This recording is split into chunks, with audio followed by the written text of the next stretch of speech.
yourself and none for your dreams.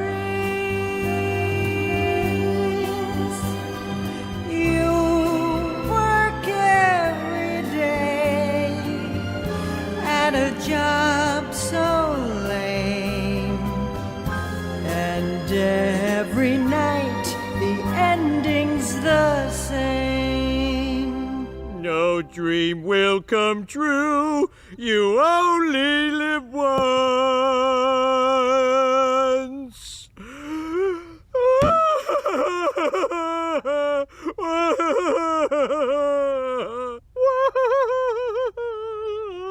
Yeah, well, at least you got your health, huh? Now let's see if I can take that away from you. Pure poison.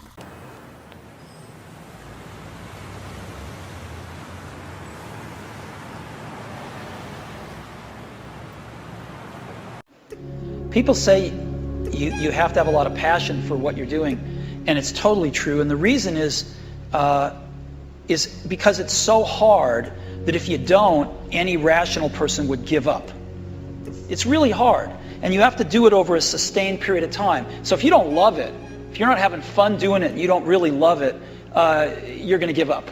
And that's what happens to most people, actually. If you really look at the ones that ended up, being successful, unquote, in the eyes of society, and the ones that didn't, oftentimes it's the ones that are successful loved what they did so they could persevere when it got really tough.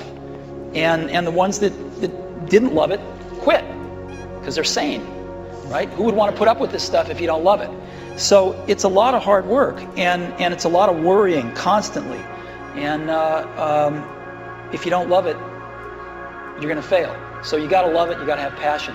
And I think that's the high order bit. The second thing is you've got to be a really good talent scout, because no matter how smart you are, you need a team of great people, and you've got to figure out how to size people up fairly quickly, make decisions without knowing people too well, and hire them, and see how you do and refine your intuition, and be able to help build an organization that can eventually just build itself.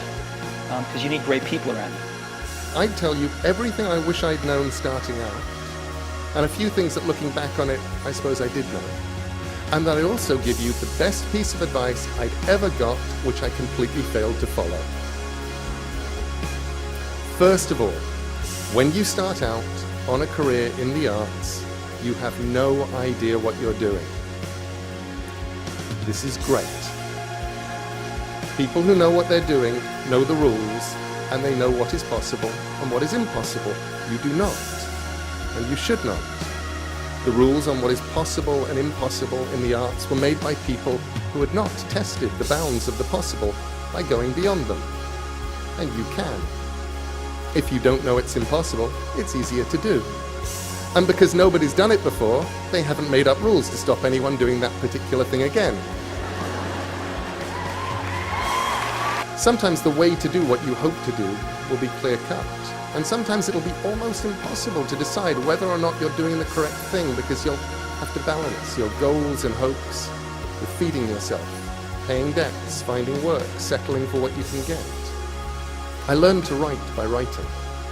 I tended to do anything as long as it felt like an adventure, and to stop when it felt like work, which meant that life did not feel like work. Thirdly, when you start out, you have to deal with the problems of failure. You need to be thick-skinned to learn that not every project will survive. That I do my best in future not to write books just for the money. If you didn't get the money, then you didn't have anything. And if I did work I was proud of, and I didn't get the money, at least I'd have the work. Every now and then, I forget that rule. And whenever I do, the universe kicks me hard and reminds me.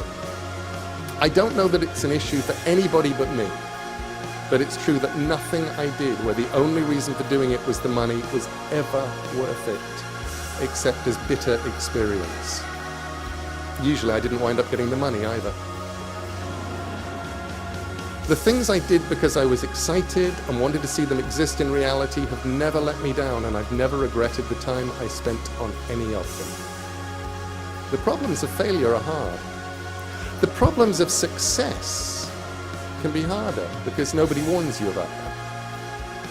I watched my peers and my friends and the ones who were older than me, and I'd watch how miserable some of them were. I'd listen to them telling me they couldn't envisage a world where they did what they've always wanted to do anymore, because now they had to earn a certain amount every month just to keep where they were. They couldn't go and do the things that mattered and that they'd really wanted to do, and that seemed as big a tragedy as any problem of failure. And after that, the biggest problem of success is that the world conspires to stop you doing the thing that you do because you're successful. There was a day when I looked up and realized that I had become someone who professionally replied to email and who wrote as a hobby. I started answering fewer emails and was relieved to find I was writing much more. Fourthly, I hope you'll make mistakes. If you make mistakes, it means you're out there doing something. And the mistakes in themselves can be very useful. Remember, whatever discipline you're in, whether you're a musician or a photographer, a fine artist or a cartoonist, a writer, a dancer, a singer, a designer, whatever you do, you have one thing that's unique. You have the ability to make art. And for me, and for so many of the people I've known, that's been a lifesaver. The ultimate lifesaver. It gets you through good times and it gets you through the other ones. Sometimes life is hard. Things go wrong in life and in love and in business and in friendship and in health and in all the other ways that life can go wrong. And when things get tough, this is what you should do. Make good art. I'm serious. Husband runs off with a politician, make good art. Leg crushed and then eaten by a mutated boa constrictor, make good art. IRS on your trail, make good art. Cat exploded, make good art. Someone on the internet thinks what you're doing is stupid or evil or it's all been done before, make good art.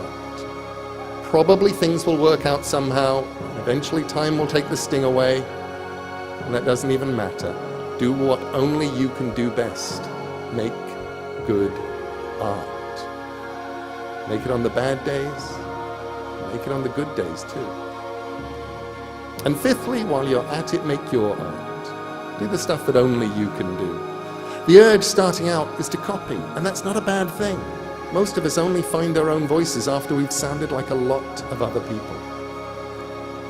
But the one thing that you have that nobody else has is you. Your voice, your mind, your story, your vision. So write and draw and build and play and dance and live as only you can. Where would be the fun in making something you knew was going to work? And sometimes the things I did really didn't work. There are stories of mine that have never been reprinted. Some of them never even left the house. But I learned as much from them as I did from the things that worked. Okay, sixthly, I'm going to pass on some secret freelancer knowledge. More and more of today's world is freelance. Because their work is good, and because they're easy to get along with, and because they deliver the work on time. And you don't even need all three. 2 out of 3 is fine. People will tolerate how unpleasant you are if your work is good and you deliver it on time. People will forgive the lateness of your work if it's good and they like you. And you don't have to be as good as everyone else if you're on time, and it's always a pleasure to hear from you. So when I agreed to give this address, I thought, what is the best piece of advice I was ever given? And I realized that it was actually a piece of advice that I had failed to follow. And it came from Stephen King. It was 20 years ago at the height of the success, the initial success of Sandman, the comic I was writing. Thank you. I was writing a comic people loved and they were taking it seriously.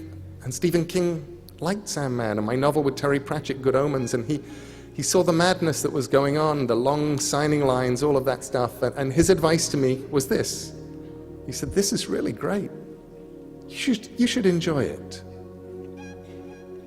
And I didn't. Best advice I ever got that I ignored. Instead, I worried about it. I worried about the next deadline, the next idea, the next story. There wasn't a moment for the next 14 or 15 years that I wasn't writing something in my head or wondering about it. And I didn't stop and look around and go, this is really fun. I wish I'd enjoyed it more. It's been an amazing ride, but there were parts of the ride I missed because I was too worried about things going wrong, about what came next, to enjoy the bit that I was on. That was the hardest lesson for me, I think, to let go and enjoy the ride, because the ride takes you to some remarkable and unexpected places. So be wise, because the world needs more wisdom. And if you cannot be wise, pretend to be someone who is wise and then just behave like they would.